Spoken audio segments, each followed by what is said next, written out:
అయితే ప్రియులారా, అందరము కూడా దేవుని యొక్క పరిశుద్ధమైన లేఖన భాగాల్లో నుండి కొన్ని విషయాలను మనము చదువుకుందాం. ఎందుకనగా దేవుని యొక్క ఆత్మ మన మధ్యలో సంచరించబడుతున్నది కనుక దేవుని యొక్క మాటలను మనము వింటున్నప్పుడు, దేవుని యొక్క మాటలను మనము ధ్యానిస్తున్నప్పుడు పరిశుద్ధాత్మ దేవుడు మన మధ్యలో నివసించబడుతున్నాడు కనుక మనమందరము కూడా దేవుని యొక్క లేఖన భాగాల్లో నుండి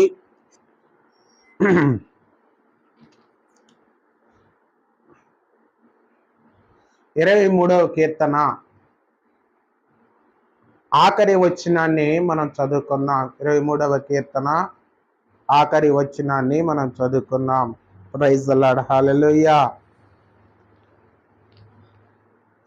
ఇక్కడ మనం చూస్తున్నట్లయితే ప్రియులారా, దేవుని యొక్క వాక్యాన్ని మనం చదువుతున్నట్లయితే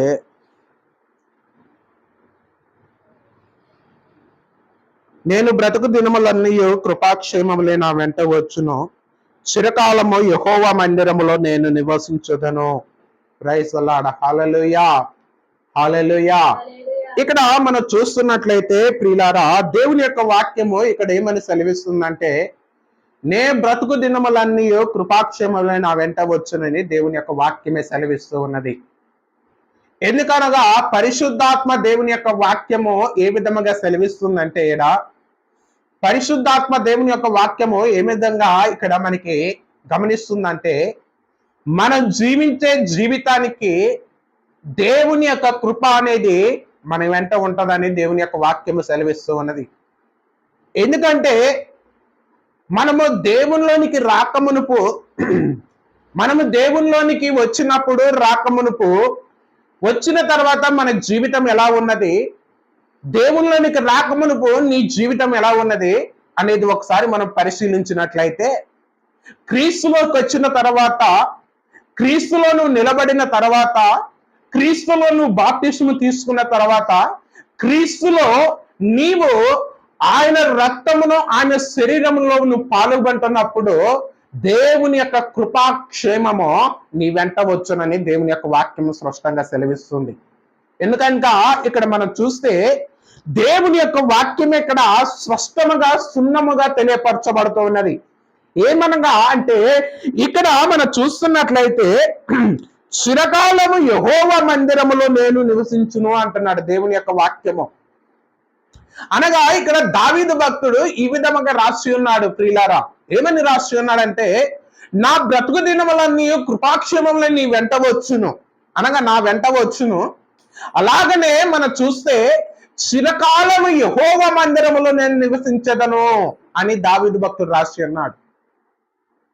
ఎందుకంటే మనము గమనిస్తున్నట్లయితే దేవుని మందిరములో నువ్వు నివసింపబడుతున్నప్పుడు, దేవుని మందిరములో నువ్వు జీవింపబడుతున్నప్పుడు, దేవుని మందిరములో నువ్వు ఏ విధముగా నడవగలుగుతావో, ఏ విధముగా నువ్వు జీవింపగలుగుతూ ఉంటావో, అప్పుడు పరిశుద్ధాత్మ దేవుడు ఏమంటాడంటే, నేను నీ వెంట ఉంటున్నాను, నేను నీకు తోడై ఉన్నాను, నేను నీ పక్షమున ఉన్నాను, నీవు ముందుకి అడిగేయుము అంటున్నాడు దేవుడు.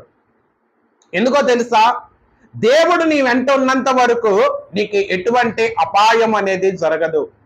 దేవుడు నీ వెంట ఉన్నంత వరకు ఎటువంటి కీడు అనేది నీ ఎద్దకు రాదు. దేవుడు నీ వెంటన్నప్పుడు ఏ అపాయము, అనగా ఎటువంటి పాపమును గాని, ఎటువంటి ఇబ్బందులు గాని, ఇరుకులు గాని, విశాలత అనేది నీ వెంట ఉండవు. ఎందుకంటే దేవుని కాపుదలు ఉన్నంత వరకు, దేవుని కృప ఉన్నంత వరకు, దేవునిలో నువ్వు నిలబడినంత వరకు నువ్వేం చేస్తూ ఉంటావంటే, దేవుడు నీకు తోడై ఉంటాడు. నిన్ను తన రెక్కల కింద భద్రపరుచుకుంటున్నాడు దేవుడు. నీ అంటే దేవుని యొక్క రెక్కల చాటున నిన్ను దాచుకుంటున్నాడు. ఏ అపాయము రాకుండా దేవుడు నీకు తోడుగా ఉంటున్నాడు ప్రియులారా. అలాగనే మనం చూస్తున్నట్లయితే కీర్తన మొదటి వచనాన్ని, 1వ అధ్యాయం మొదటి వచనాన్ని ఒకసారి మనం చదివినట్లయితే ఇక్కడ ఏమని సెలవిస్తుందంటే, ఇక్కడ దుష్టుల ఆలోచన చొప్పున నడవక, పాపుల మార్గమునే నిలవక, అపహాసులు కూర్చున్న చోట కూర్చుండక అని అంటున్నాడు. దేవుని యొక్క వాక్యాన్ని మనం చూస్తున్నట్లయితే ఇక్కడ పరిశుద్ధాత్మ దేవుని యొక్క వాక్యములో నువ్వు నిలబడి ఉన్నప్పుడు, అంటే దేవుడు నీ పక్షమున ఉన్నప్పుడు నీకేమేమి ఉన్నావు అంటున్నాడంటే, ఇక్కడ దుష్టుని ఆలోచన అనేది నీ అర్థం ఉండదు. అలాగనే పాపుల మార్గమున నువ్వు నిలవలేవు. ఎందుకంటే యెహోవా నీకు తోడై ఉన్నాడు. దేవుడు నీ పక్షమున ఉన్నాడు. దేవుడు నీకు తోడై ఉన్నాడు. దేవుడు నీ ఎద్దట ఆయన నిలబడుతూ ఉన్నాడు. అందుకే నీకేమి కలగదంటున్నాడంటే, దుష్టుల యొక్క ఆలోచన నీ ఎద్దకు రాదు. అలాగనే దుష్టుల సహవాసములో నువ్వు నిలవలేవని దేవుడు స్పష్టముగా వాక్యము ద్వారా నీకు తెలియపరుస్తూ ఉన్నాడు. అందుకే అంటున్నాడు, అపహాసులు కూర్చున్న చోట నువ్వు కూర్చోలేవు. ఎందుకంటే అపహాసులు నిలబడ్డ చోట నువ్వు ఒక్క క్షణమైనా ఉండలేవు. ఎందుకంటే తెలుసా ప్రియులారా, పరిశుద్ధాత్మ దేవుని యొక్క ఆత్మ నీ ఎదుట నిలబడుతూ ఉన్నది. పరిశుద్ధాత్మ దేవుని యొక్క ఆత్మ నీలో నివసింపబడుతూ ఉన్నది. అందుకే దేవుని ఆత్మ ఉన్నంత వరకు నువ్వు అపవాదులు కూర్చున్న చోట నువ్వు కూర్చోలేవు. దుష్టుల ఆలోచన నీ మైండ్లోకి రాలేదు. అలాగనే పాపుల మార్గమున నువ్వు నిలవలేవంటున్నాడు దేవుని యొక్క వాక్యమే. అందుకే ఇక్కడ దేవుని యొక్క వాక్యమే మనకి శూన్యముగా తెలుస్తుంది. ఎందుకంటే ఇక్కడ మనం చూస్తున్నట్లయితే యెహోవా నా కాపరి అనగా దేవుడు నీకు కాపరై ఉన్నంత వరకు, దేవుడు నీకు తోడై ఉన్నంత వరకు, దేవుడు నీ పక్షమున ఉన్నంత వరకు నీకు ఎటువంటి కీడు అనేది నీ దరిదాపులోకి రాదు. దేవుని యొక్క అభిషేకం నీ మీద కుమ్మరించబడుతూ ఉన్నది. దేవుని యొక్క కాపుదల నీ చుట్టూ కంచెగా నాటివేయబడుతూ ఉన్నది. దేవదూతల యొక్క ఆ శరలో నువ్వు నిలబడుతున్నావు. దేవదూతల కాపుదల నీ చుట్టూ ఉంటుంది. అందుకే మనం ఏం చేయాలంటే, పరిశుద్ధాత్మ దేవుని యొక్క ఆత్మ నడిపింపులో నువ్వు నేను ప్రతి ఒక్కరూ నడబడి ఉండాలి. దేవుని నామానికి మహిమ కలుగును గాక. హల్లెలూయా. అందుకే ప్రియులారా మనం ఏం చేయాలంటే